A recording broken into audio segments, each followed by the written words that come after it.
Good morning. Good morning. Happy Wednesday. Happy Wellness Wednesday. I hope you're having a fabulous morning already. If I sound a little sniffly, I've already been emotional this morning. I have a tea for that. We'll talk about that another time. But someone posted a picture of my very pregnant sister-in-law and my brother, and I saw something in his face that I've never seen before. And I dare say it's pride mixed with a little bit of joy. Good morning, Miss Danielle.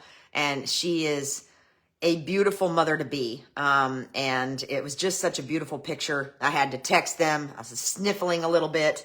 But these are good sniffles. And the pride I mentioned is good pride, you know, the kind that you see in a parent's face when they're glowing over their child, whether that child's born yet or not. And I just thought it was an awesome photo to partially start my day with. I have been up for a while already, and it's been a very productive morning, and I'm very grateful. In any case, if you are just stumbling on my page, my name is Donna, and I'm a mom, a nana, a girlfriend, a grad student studying for my Master of Science in Clinical Mental Health Counseling, which means I am not a counselor yet. So everything in Wellness Wednesday is based on my own experiences and my own learning and my own perspective, just like everybody else's is. I started Wellness Wednesday because it was on my heart during my lifelong journey with anxiety and depression to share what I've learned and my perception with others, in hopes that in much the way that pure wisdom often works, that if we share tips and tricks with each other, we can try different things that may or may not work for us that we might not have thought of before to help us in our wellness journey, in our journey of recovery when we are experiencing things like anxiety and depression. And that's really, mostly what I can speak on. I can speak from textbook knowledge and gut instinct on a lot of other mental health disorders, things I've witnessed in friends, loved ones.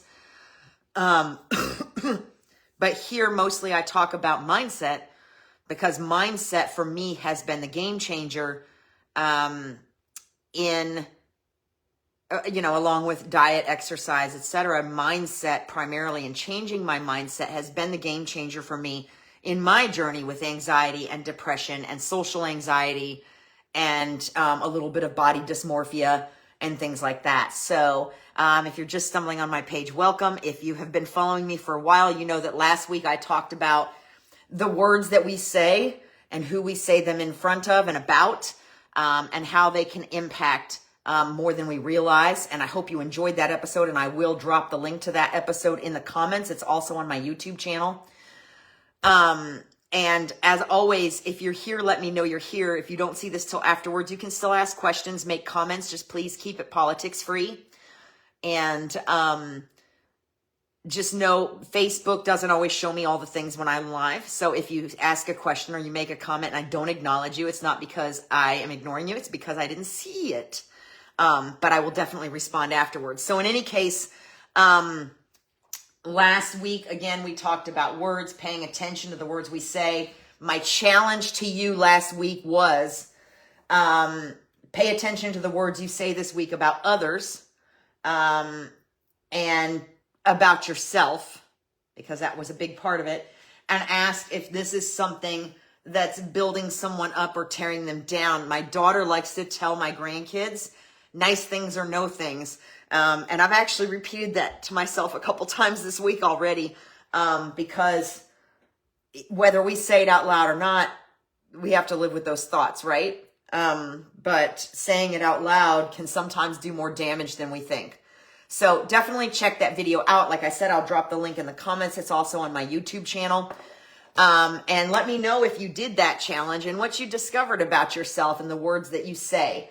If you found that you're tearing yourself down once you were more aware, or if you find that you're more critical of others verbally than you thought, and let me know how that worked out for you. If you're not comfortable sharing in the comments, then send me a message. And I had to pull up last week's notes to see what the challenge was. Then send me a message or whatever, but I would love to hear how that went for you. In the meantime, I was really struggling with a topic. Sometimes there's a lot of noise in my head. And I was really struggling with a topic for this week. So I did some praying and I did some meditating. And when I was meditating, I I received a topic loud and clear. And regardless of what lane you are in as far as faith, I know that most people have experienced a situation or a time where they have been very, very crystal clear on something for no apparent reason, just that it's there and it becomes crystal clear. So that's what the case was for me. And I don't, it kind of is related to some things I've been experiencing, but not exactly. So it was kind of strange that it just came up.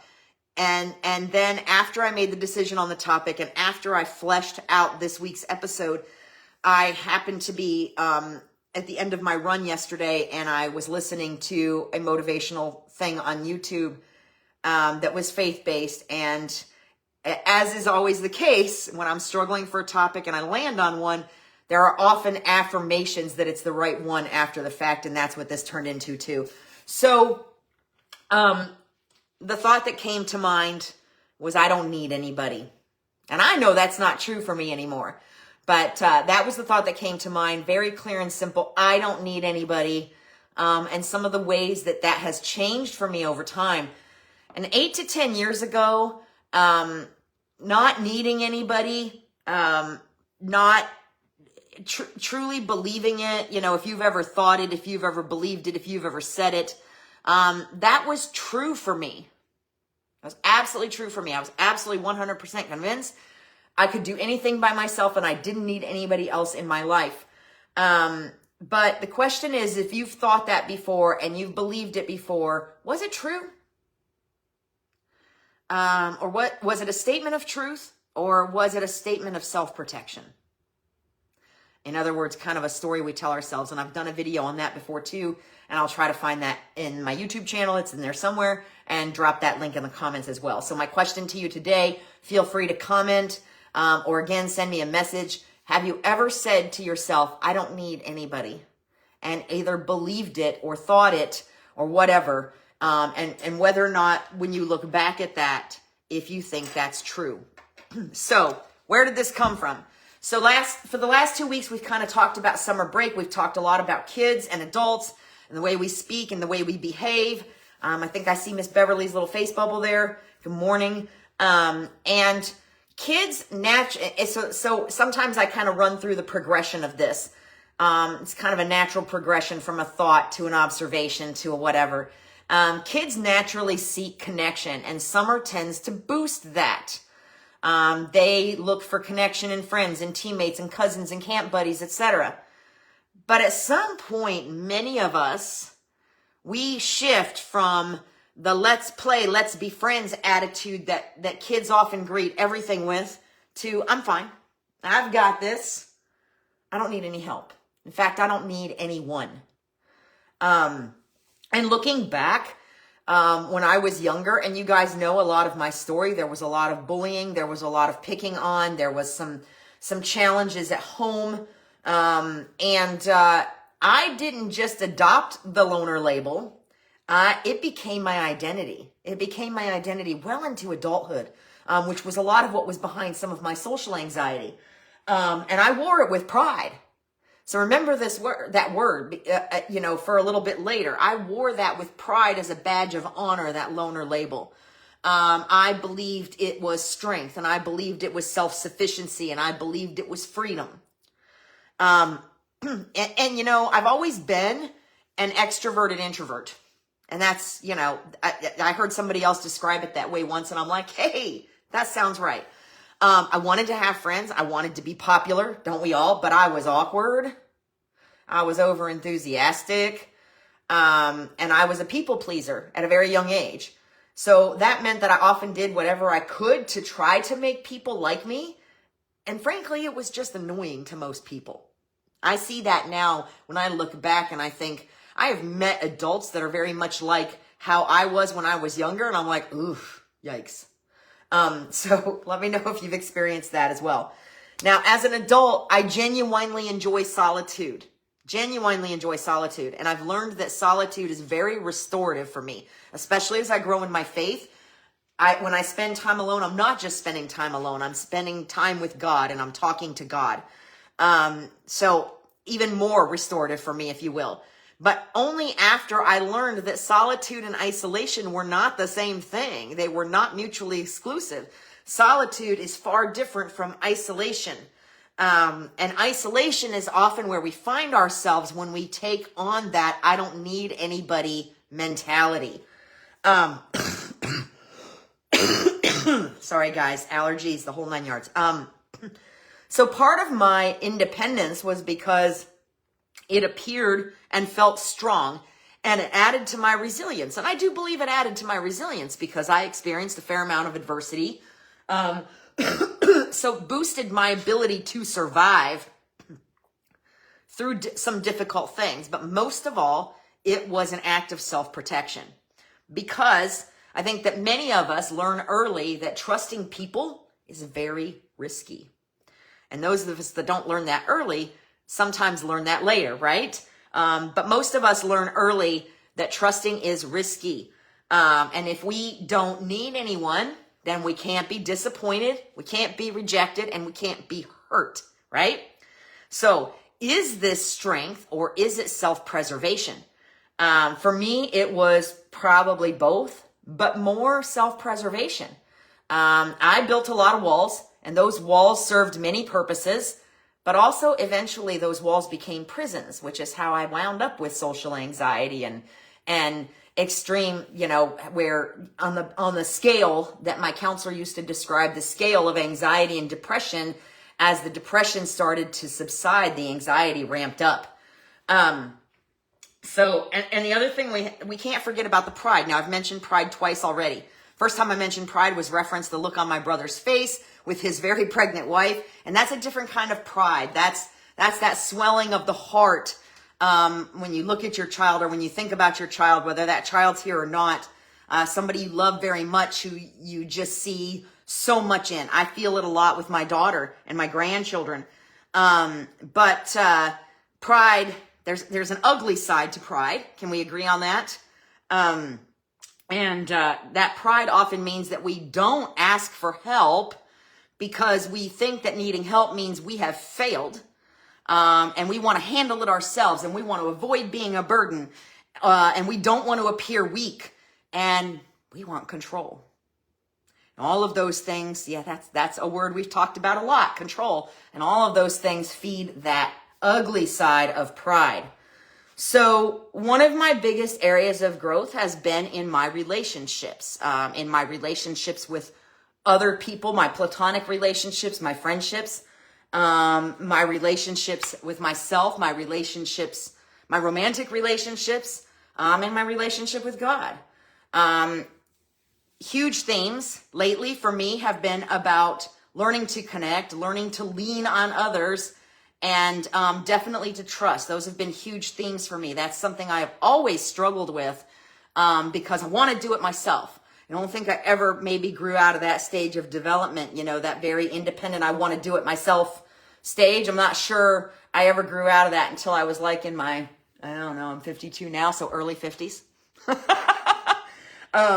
But this has been one of my biggest areas of growth. If you have followed me for a while, you know that I have an online business. It's an activewear business, and that involved company events that were literally rooms full of women.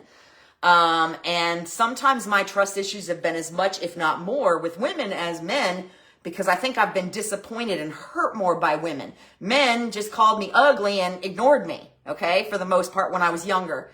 Whereas women acted like they were my friends and then gossiped and made fun of me and whatever. So it was a little bit different. I remember as a child, my mom got me a small trophy that said worry wart. Beverly, thank you for sharing that. I never got a trophy, but I'm pretty sure I probably earned one. And I'm probably still earning one. Thank you so much for sharing that. But so yeah, walking into rooms full of women was not something I would have ever done on purpose. And it took me a very long time to get to the point where I could not only do it, but embrace it and feel empowered by it and empower those other people, those other women. Jazzercise. Jazzercise became a community for me that started because I wanted to try something new to replace line dancing. And instead I found friendship. And I found new relationships. You know, I was that girl that couldn't have but one best friend, and that best friend couldn't have any other friends. And that's how I was well into adulthood, because I didn't trust people. So if I let you in, you were mine. So this has been a real struggle for me, but I have learned through Jazzercise and through my online business and through NAMI that encouragement and community and connecting with people and watching others realize they're not alone, and us leaning on each other and empowering each other, men or women, that has really just changed how I look at things. And as my mindset has changed, so have my relationships. They are more positive. I spend less time complaining about stuff and just having conversations and listening to other people. School also forces me into constant reflection and self-awareness, which is not a bad thing. Isn't that kind of the point? And then recently, another example of my growth in these areas, recently I was struggling with some bigger decisions. They weren't life-altering, but they were bigger decisions. And I carried it, and I analyzed it, and I tried to handle it myself, which mostly meant ignoring it because I was too busy with other stuff, and I was like, we're just going to put it over here for right now, which is not always a bad thing. You know, my walk with God, as I've said, has been a priority lately. So there was prayer, and in a particular moment where I was listening, I heard a very strong voice that said, speak it, talk with my boyfriend about it. And I'm so glad I did, because it wasn't because I necessarily wanted him to make the decision or push the responsibility somewhere else, but it was because I needed to let someone into the process, someone I trusted, my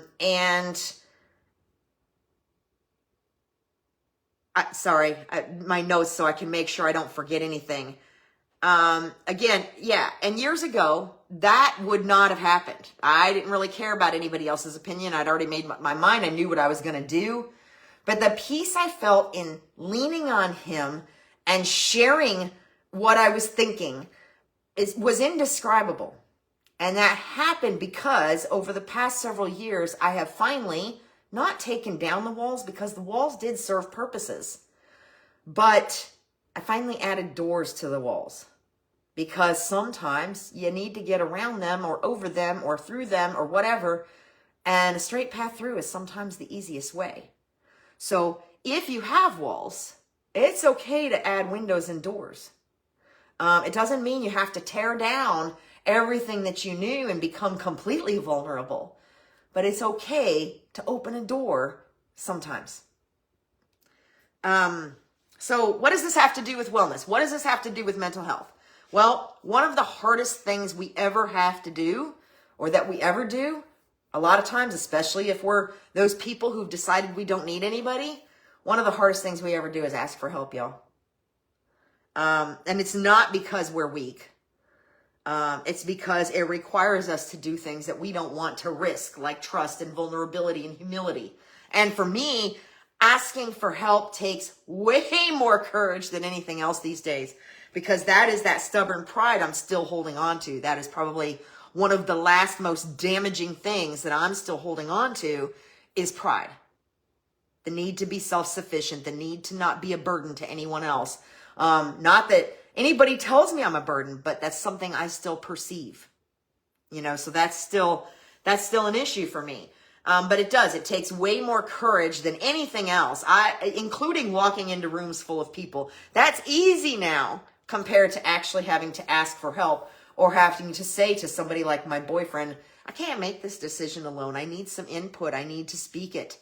And then again, that motivational thing that I was listening to yesterday, after I had prepared all this, talked about how God uses relationships with other people to do some things for us, with us. And it just really, really hit home after this vulnerable time over the weekend where I was talking to my boyfriend about these decisions that I had to make.